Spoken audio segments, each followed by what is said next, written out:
Olá pessoal, tudo bem? Eu sou a Carmen do blog Que Vi do Mundo e hoje a gente vai conversar sobre citação. Porque eu achei interessante fazer um vídeo exclusivamente para esse assunto. Porque a maioria das pessoas acham que o que deve ser considerado em relação à citação é: a citação é direta, 3 linhas, ou vai ser blocada e recuar quanto, vai aspas, não vai, enfim. O formato da citação.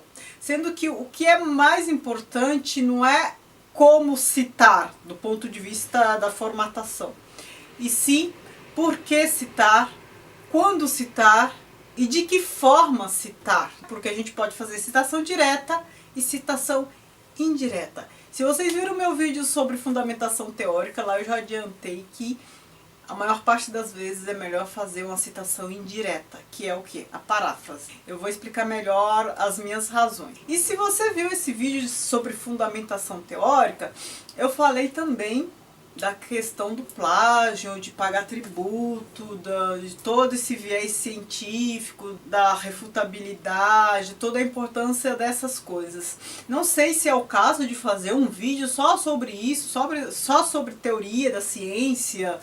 Eu acho que não é o caso, mas se vocês acharem necessário eu faço. Toda essa questão de método, desde Aristóteles, século XVI, mais especificamente. Mas eu acho que é teórico demais, eu acho que vocês têm uma necessidade mais prática, né? Por isso que eu fico pontuando assim, né? Com pílulas, se bem que não são bem pílulas, porque os vídeos até que são razoavelmente longos, mas enfim, eu fico recortando demais as coisas. Sobre citação, o que é importante saber? A gente cita para dar crédito, a gente cita para demonstrar que a gente está seguindo uma tradição, a gente cita para demonstrar que a gente acionou, movimentou os principais autores sobre o assunto, né? Teoricamente, pelo menos é isso. E a gente cita para deixar claro que a gente conhece, por isso citou os principais autores sobre o assunto, e a gente está partindo dele para fundamentar o que a gente vai pesquisar e também para acrescentar algo a essa tradição de pesquisadores, autores que discutem o tema.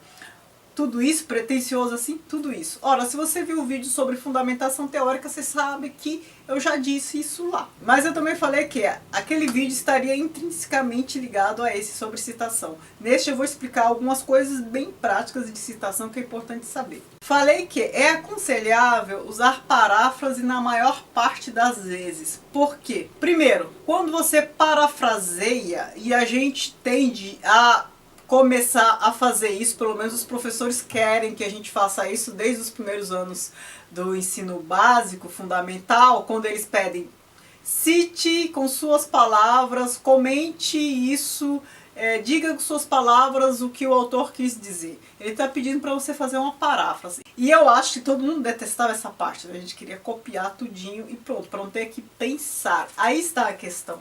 Quando você faz paráfrase, você tem que pensar.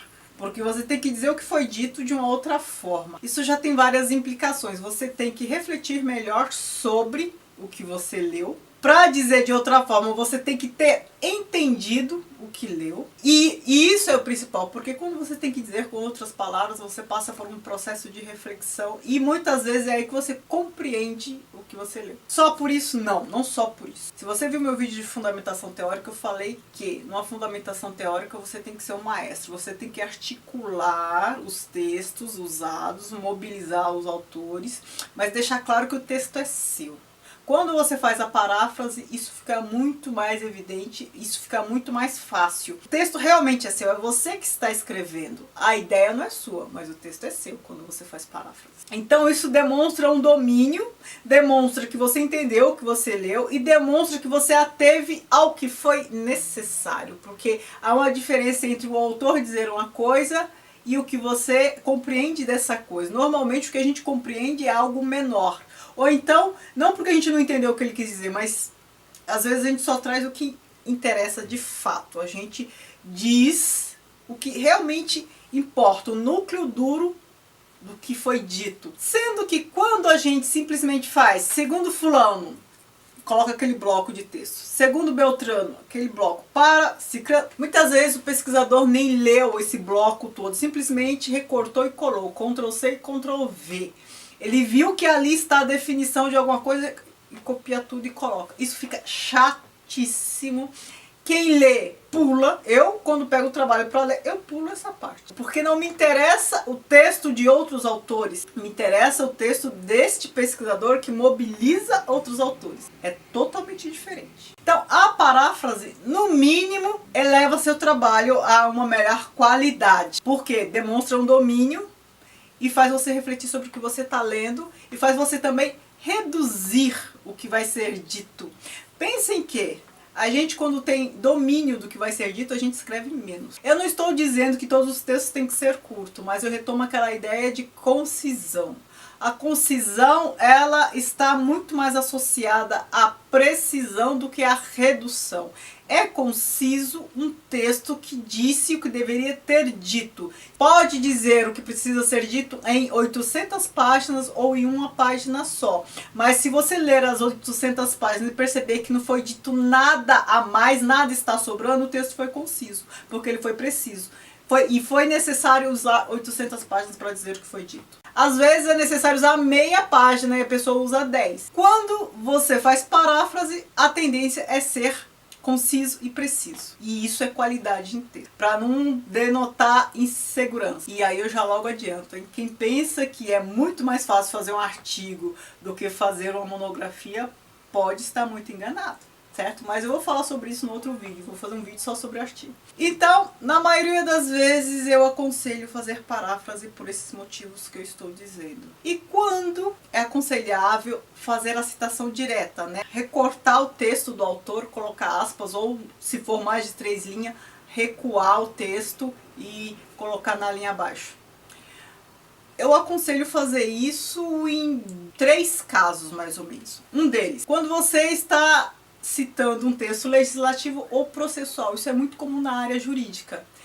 Porque esses textos de acórdãos, processos e o texto legislativo, eles costumam ser muito técnicos e concisos. A técnica legislativa usa o recurso da precisão para não dar margem à interpretação ambígua. Então, se você vai substituir o texto, você pode incorrer em erro. E se a lei ela serve para disciplinar, normatizar, tem que ser bem ao pé da letra, entendeu? Mas isso não quer dizer que você precisa recortar textos deste tamanho. Tem gente que recorta mais ou menos meia página e cita. Eu acho que 95% dos casos é desnecessário citar um trecho tão grande. Se você vai fazer citação direta, atenha-se ao que é necessário, ao que você precisa que seja dito assim literalmente apenas. O resto você pode fazer paráfrase, ou seja, eu estou dizendo que você pode mesclar, parafrasear até onde dá e o núcleo duro, o que é mais importante para você, faz a citação direta, uma coisa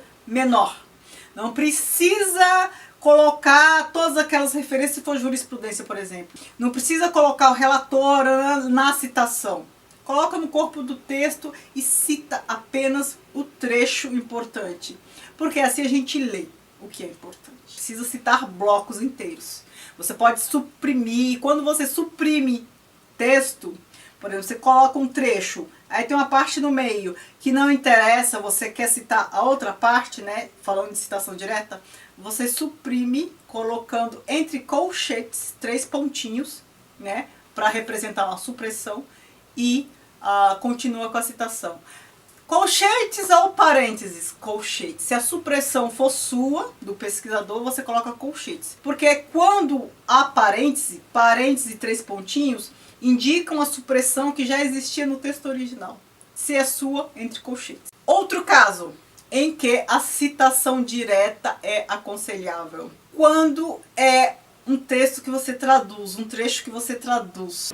Você pode fazer paráfrase? Pode, mas se é um texto que você considera muito importante e você tem dúvida sobre como a banca vai considerar a sua tradução, enfim, se você se sente inseguro ou se tem algum detalhe de tradução ali que você não está muito certo, o que você faz?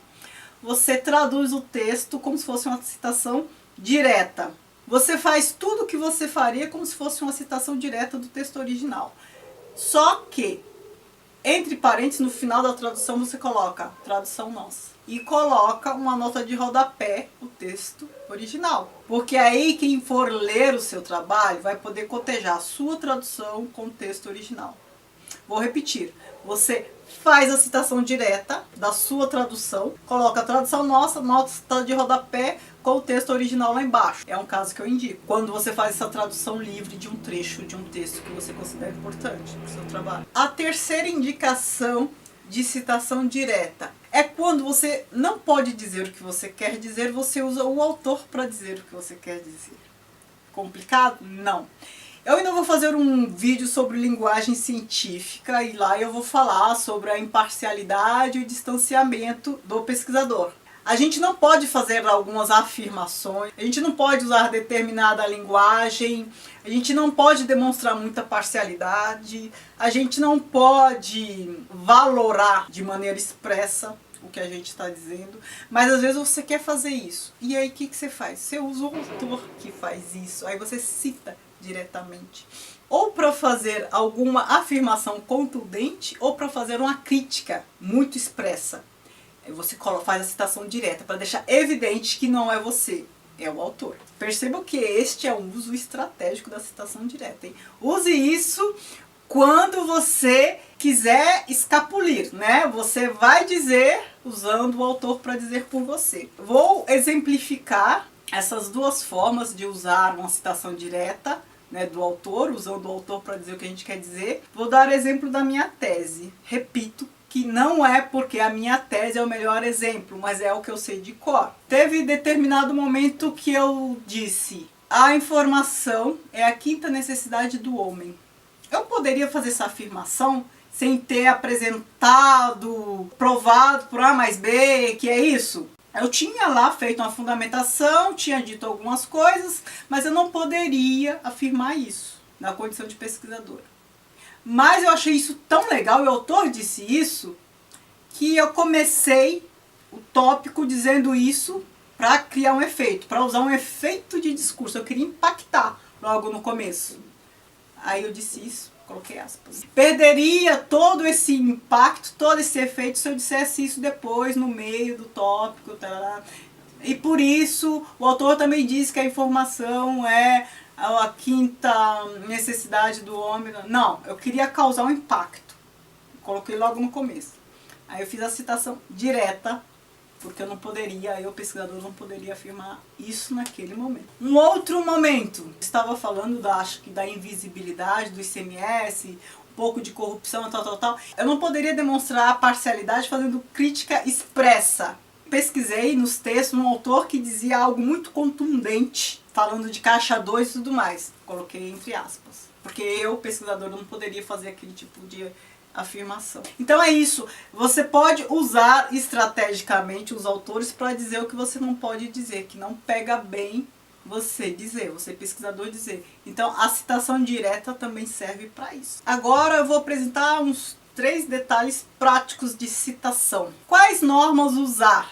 Ora, você não tem que se preocupar com isso. As normas de formatação, de citação e tudo mais. Você não tem que se preocupar com isso porque normalmente é a instituição de ensino que diz qual norma você deve usar. Então, as instituições de ensino costumam dizer: o projeto deve ser feito com essa formatação, assim, assado, usar a ABNT. E a ABNT, para citação, ela autoriza 2 formas de citar, que é o recurso de autor e data, no meio do texto, ou então a citação colocando nota de rodapé.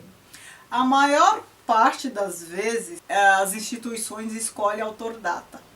Só na área jurídica que às vezes costumam utilizar esse recurso de citar no rodapé. E se for para citar no rodapé, colocar referência no rodapé, aí você tem que dominar algumas expressões em latim.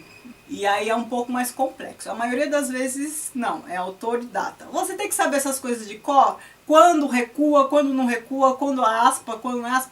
Não, gente, o que vocês precisam saber é que há uma norma a ser utilizada para citação, para referência, para todo mais, para formatação. e ela vai ser indicada por sua instituição e você tem que consultá-la. Ou então pagar alguém para revisar seu trabalho e adequar as normas, que é o que boa parte faz. Existe apenas a ABNT? Não, há várias outras. Por exemplo, na área da saúde costumam usar mais a APA, que é uma outra norma. Tem a norma de Vancouver, tem de Chicago, na área de ciências sociais usam outra. Todas têm a mesma função. O que varia um pouco é a forma de apresentar os dados de autoria do texto. Às vezes a data do texto tem que vir depois do autor, às vezes vai no final da referência. A variação é pequena. Mas vocês não têm que se preocupar com isso, vocês têm que saber que existe uma norma, ela vai ser indicada e você vai ter que consultá-la para fazer direito, né? Normalmente as pessoas se preocupam demais com isso. Pensem que uma norma é como um dicionário, não é para decorar, é para consultar quando for preciso. Você sabe que existe e você sabe que você vai ter que voltar, se remeter a ele, a ele dicionário, a ela norma, sempre que necessário. Agora uma outra dúvida. E quando eu leio um texto em que há uma citação que me interessa, eu quero usar esta citação sem ter lido o livro. Aí você usa aquela indicação citada por Apud. Para não ficar confuso, eu vou exemplificar. Eu estou lendo um texto do autor Santos. Nesse texto, o Santos cita o Soares, uma citação direta. Eu me interesso por essa citação do Soares, mas eu não li o texto do Soares, eu estou lendo o texto do Santos. Eu posso usar a citação que o Santos faz, o Soares? A gente sempre aconselha a ler o texto, a ir direto ao texto original, mas isso nem sempre é possível. Você pode usar a citação da citação. E como fazer isso? Essa é a parte que complica, porque eu nunca vi uma pessoa acertar. As pessoas acertam apenas a metade. Então, neste exemplo, eu li o texto do Santos, e no texto do Santos tem a citação do Soares. Vou citar. Aí eu coloco segundo Soares, aí coloco entre parênteses o ano do texto dele, Apud Santos. E aí cito. Só que depois que eu coloco o nome do Soares, eu tenho que colocar a nota de rodapé. E no rodapé eu coloco a referência do Soares, do texto do Soares. E a referência do texto do Santos vai onde? Nas referências bibliográficas. É isso que todo mundo erra. A dúvida é, eu citei um, mas li outro. Quem eu coloco nas referências bibliográficas? Ora, você vai colocar nas referências bibliográficas sempre o autor que você leu. Apenas o que você leu. Ah, mas eu citei o Soares. Ele não vai para as referências bibliográficas, ele vai como nota de rodapé. As referências dele, do texto dele. Que você não leu, mas você está citando em rodapé. Porque se alguém também se interessa por aquela referência, vai ter como saber de onde você tirou. Então, resumindo, é isso. Para citar, para fazer uma fundamentação teórica, opte sempre que possível, e é possível na maior parte das vezes, a paráfrase pelas razões que eu expliquei. Mas há situações em que a citação direta é melhor do que a indireta. Quando você vai usar texto legal, ou texto de jurisprudência, né, no âmbito jurídico, quando você vai traduzir um trecho, né, conforme eu expliquei, e quando você vai fazer o autor falar por você. O autor vai falar o que não convém a você falar. E aí você está manipulando, entre aspas, o autor e faz ele dizer o que você quer dizer e não pode. Isso é o mais importante de tudo que eu falei. Se você apreender bem isso, e se você viu aquele meu vídeo sobre fundamentação teórica, eu acho que você já tem condições de fazer um texto razoável. A primeira parte do seu trabalho científico, você já vai ter condições de fazer um bom desenvolvimento dessa primeira parte, utilizando essas dicas que eu estou dando neste vídeo que eu dei no outro vídeo. E se você tiver mais alguma dúvida sobre citação, deixa aqui embaixo, que a gente volta a conversar. Eu ainda estou pensando em fazer um vídeo sobre